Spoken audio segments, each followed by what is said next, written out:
Finding a wife for David. You know, King Saul, one of the core of his problems was the fact that he knew that God had given the kingdom to somebody else. Didn't know who it was yet. He's constantly watching and looking. Now this young man, David, comes along and knows that this could be the man that the kingdom will be handed off to. It wasn't so much that he minded losing the kingdom himself, but he wanted the kingdom to be passed down to his descendants, and that wasn't going to happen. And deep down, Saul knew it. Later on, he admits it, but for right now, he knows it deep down, but he's fighting. He is fighting against it. The thing that David had, and I think the things that Saul saw, I have written a few things down here that I think Saul was seeing. First of all, that David had the fear of God in him. A fear of God that Saul liked to think that he had, but he knew he didn't.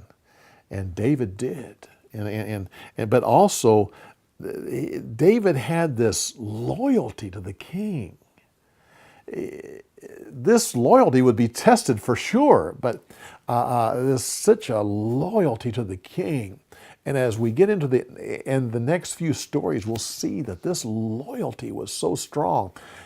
And like I'll point out later, this was important for David to have this because later on he would want his people to be loyal to him.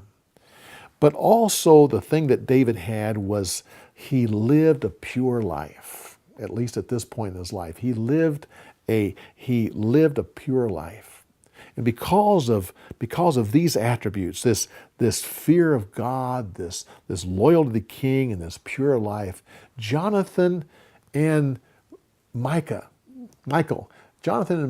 had a loyalty to David. They wanted to be his friends.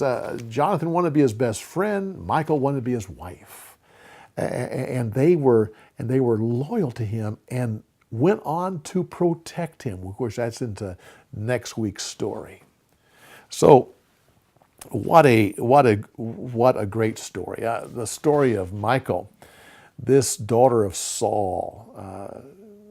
Every time we're introduced to her again, there's another little twist. Next week we'll get into how she openly protects David.